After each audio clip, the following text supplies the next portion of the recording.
Talk about the running game, obviously, Saturday. You guys were in a rhythm. We had big holes for Weaver. Talk about, well, you guys make the blocking was good, obviously. Talk about that and, obviously, how you take that into the Houston game. Since the season started, we've been trying to pride ourselves on our running game. Because when you get your running game going, you get a lot of stuff going for the offense. You got people, once you get the running game going, they got to worry about play action. And then if they can try to stop the run, then you got to worry about passing. So once you get the running game going, it's always good. So that's what we've been mainly focusing on. And we practiced all week, and it came together for 265 yards. It's exciting when you see like Ronnie Weaver fighting for that extra yardage. There was a play, I think, around the 10-yard line. It looked like he was going to be down, but he kept on fighting and got all the way to the end. Does that excite you? Because you guys are fighting just like that on every single play. Yeah, you're right. Scratching and clawing for those extra yak yards, man. That's always good to see. Not just going down like a one-punch Charlie, Ronnie really fights for those yards, so he deserved everything he got on Saturday. Did he thank you? It was the Conference USA co-offensive player of the week, actually. Did he thank you guys for that, or did you guys talk about that at all? Oh, we haven't even really talked about that yet. I haven't heard nothing about that. How much does it fire you up? I mean, a running back gets 30 carries. That doesn't happen in the NFL now. I mean, can you talk about that and what he was able to do? Does that fire you guys up, just being on the offensive line, like he said? I mean, the yards after contact, but just 30 carries is, something serious. Just to see the progress happen is exciting, I guess, for us, to see our hard work come together, to see those holes open up for him to get the yards that he did. That's always a good thing. We feel accomplished, like we did our job. Josh, what's the advantage of placing East Carolina's offense last week? What kind of similarities are there to Houston's offense? And as a middle linebacker, how many plays will you and Chance get a chance to play this week because of the 5 lines? It's a huge advantage because, ECU last week did a lot of the same things that Houston's going to do. So, that gave us a step ahead in preparing for Houston, especially helps with the short week. And as far as me and Chance, they're going to spread it out a lot, we know. So we might go nickel some.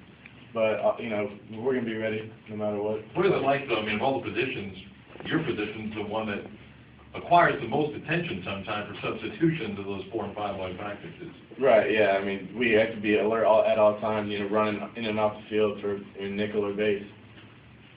What's kind of the differences? Obviously, they both like to pass the ball a lot, East Carolina and Houston. What's kind of different? Does Houston maybe go deep a little bit more, or do they run a little bit more maybe than East Carolina did? From watching film, Houston, likes to run the ball a little bit more between the tackles. Other than that, they both, like, getting one-on-one matchups, throwing, screens out wide, and getting their athletes in space. Talk about their quarterback. Obviously, everyone's talking about Case Keenum, their star guy. Right. Opening there, he was out, and so it looked like their third-string guys kind of settled in. Talk about your impressions of their quarterback and what he knows. Their quarterback has stepped up, huge since Case Keenum went out, and it looks like they really haven't lost a step. The offense is still doing really well, so we got to be prepared to face both of those quarterbacks. Hey guys, did you get a sense that some of the older guys really favored maybe the East Carolina win a little bit more just because of some of the past games against ECU? Did you get that sense? Hey, sorry guys, time out just a second here. We got to lift this mic up. Oh, that would be helpful. Thank you. You could tell, right after we beat them that, there's something a little special about the game.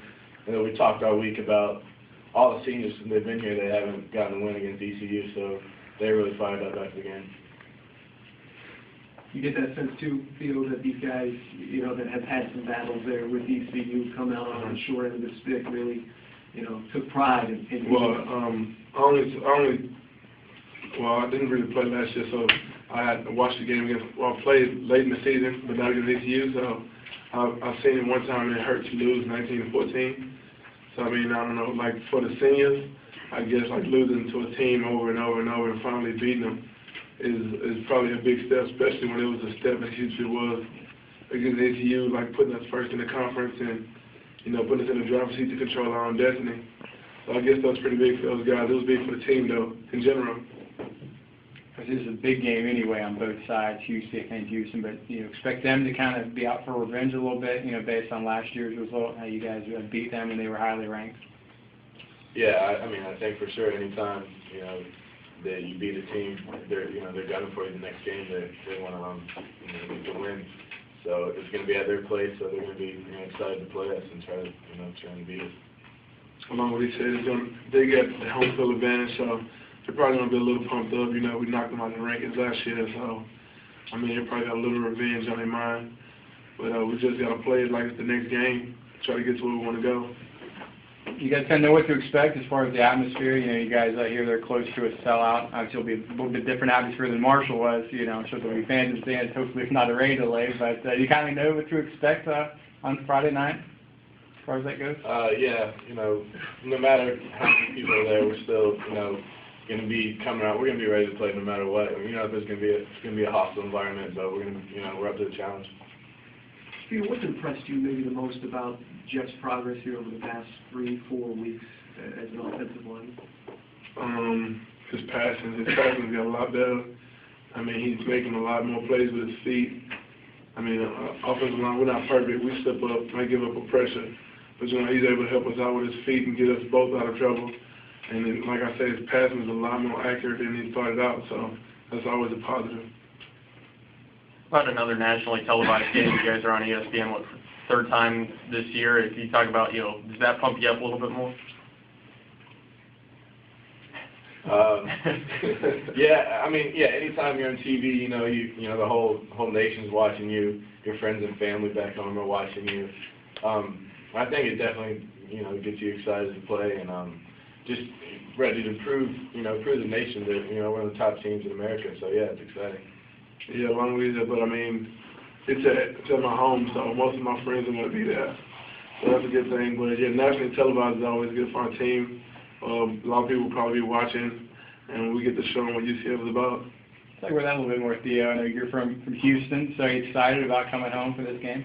Yeah, I get to see a lot of my family members I haven't seen in a long time, since like summer. I don't get to go home like most of these guys, so going home and play this game is going to be special. You got any numbers of, are there going to be a little cheering section, a little bit bigger, a nice cheering section in the stadium? Are you expecting a certain number of people? Or? I'm hoping so. It's going to be around a few cheering for the Knights at the Houston game.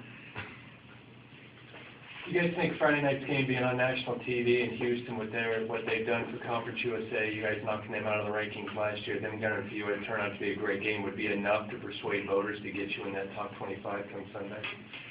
I don't really know what's going through the voters' minds, but I mean, we think so. We feel like, we're a team that deserves to be in the top 25 as long as we keep winning.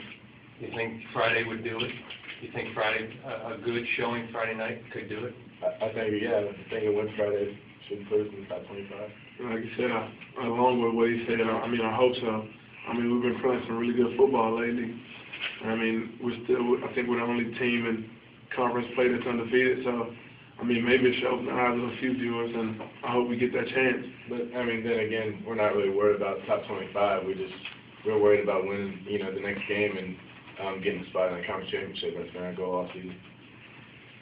Josh, is there kind of one key that you need to accomplish to be successful against the Houston offense? Is something that your coaches are really kind of hard, without giving away the game plan, right. But is there anything that you need to do maybe better than you didn't do last week against East Carolina? Well, Coach Huxtable preaches it all the time, team defense, everyone doing their individual job on the defense. So we all come together. We all got to, make tackles.